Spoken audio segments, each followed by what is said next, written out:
What's up guys, and just before we get straight into the video, we are running an iPhone X giveaway, with an iPhone X Space Grey and a gigantic package of iPhone X accessories. All the rules are in the description. Now, today we are doing a charging speed test with the iPhone X, the iPhone 8 Plus, the OnePlus 5 and the Samsung Galaxy Note 8. Because 90% of the people who buy these phones are going to use the chargers from out of the box, those are the ones we're going to use for the test.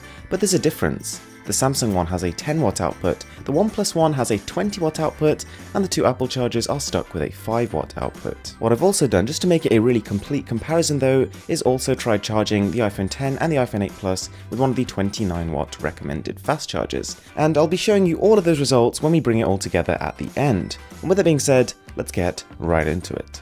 Now, when you plug the iPhones in, they automatically turn on, so what we're going to do to keep it fair is turn all the phones on and keep them on standby throughout this test. They're going to be on airplane mode though, so none of the connections are going to drain any extra battery. For those of you who didn't know, when you charge any type of battery, it'll start very quickly and it will slow down as the juice starts to fill up. And that's why after just 5 minutes, both iPhones are on 4%, the OnePlus 5 is all the way on 10%, and the Galaxy Note 8 is doing pretty well at 7%. Something to really keep an eye on here is the different capacities of the batteries. The iPhone X has got a marginally larger battery than the iPhone 8 Plus, and the Galaxy Note 8 and the OnePlus 5 have the joint largest by quite some margin. So theoretically speaking, they should take the longest, but of course the iPhones are more limited by the output of their chargers. But as I said, when we reach the end, I'll also show you the iPhone X and the iPhone 8 Plus's fast charging speeds, so that'll make for perhaps a bit of a fairer comparison. So far, the OnePlus 5 is demolishing the competition really. It is stormed ahead at 29%, and the Galaxy Note 8 is on 19%. Between the two iPhones, they almost seem to be trading blows every time we check. I would in theory expect the 8 Plus to fill up just a little bit faster, just because the battery capacity is that bit smaller, but I guess maybe we need a little bit more time for that trend to become clear. After 20 minutes, the Galaxy Note 8 shows no sign of closing the gap with the OnePlus 5. And that is incredible. I mean, so far if you look at their charging rate, the OnePlus is going at about 50% faster than the Galaxy Note 8, which is in itself about 100% faster than both of those iPhones. On a bit of a side note, if by any chance you missed the battery drain test I posted yesterday, I'll leave a little link to it in the corner of this video, so once you're done with this, feel free to check that one out. So now we've just passed the 30-minute mark, for which OnePlus actually promises a day's power in half an hour. And considering the OnePlus 5 has managed to hit 58%, I'd say it's pretty much done that. It's also at the 35-minute mark kind of embarrassing that the OnePlus 5 in terms of battery percentage has gone 3 times faster than both of those iPhones. And not only that, but it's also got a larger battery, so 68% on a OnePlus 5 is going to mean more than 68% on an iPhone. And when you also take into account how the battery percentage is meant to fill up very quickly and then slow down, the iPhones aren't exactly sitting pretty here. Whilst it isn't exactly catching up, the Note 8 isn't falling too much further behind the OnePlus since earlier on. The difference between the two has been somewhat stagnant.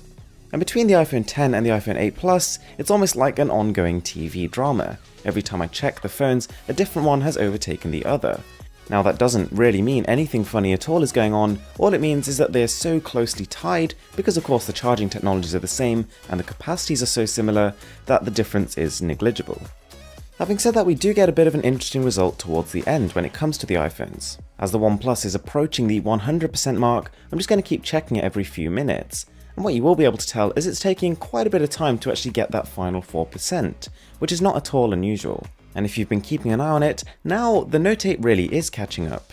The OnePlus 5 finally hits 100% at 1 hour and 24, which yes, when you consider it charged 10% in the first 5 minutes, is kind of slow, but relatively speaking, it's done very well.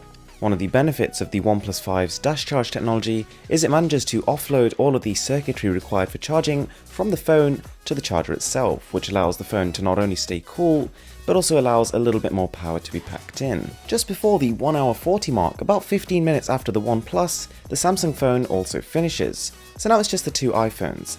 And for this, we're just going to accelerate this test all the way till the end. You will notice the 8 Plus has a slight lead over the iPhone X. That is definitely not a difference you would notice in day-to-day usage. After the 2 hour mark, we're at just under 80% on both phones, so nearly there. Or are we? Because to be honest, when I was charging these phones, I started to notice a bit of a problem.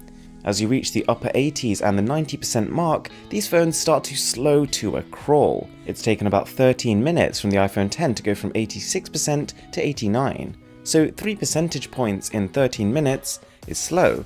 But believe it or not, it does actually get worse. Now my suspicion here, although it is normal for charging to somewhat slow down as you get close to 100%, is that Apple has done a little bit of tinkering. We observed in our battery drain test that with the iPhones, the battery seemed to be falling very slowly to begin with, and then it sped up towards the end. With the charging speed, it seems to be going up very quickly at the beginning and then slowing down. So it's almost like Apple tries to inspire confidence in its products by making them look good to begin with, both in terms of battery drain and charging speed. Finally, the iPhone X does end up hitting 100%, and you'll notice that is about half an hour after the point we were at 96%. 30 minutes to make 4 percentage points of gain. Something doesn't seem quite right there. So just before we get on to the final results with all the fast charge readings in there too, don't forget to enter the giveaway by hitting the description below and seeing how to enter. Unfortunately, but almost as expected, we have the iPhone X with 3 hours and 6 minutes. We then had the iPhone 8 Plus, really not much better at 3 hours and 4 minutes, but the really interesting thing here is even when I fast charge both of those phones, they still end up in 3rd and 4th place. Even though they have these smaller capacities, fast charge just isn't enough to rescue them.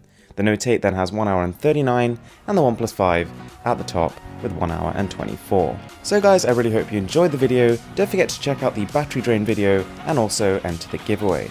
I'm Mr. Who's the Boss, and I'll catch you in the next one.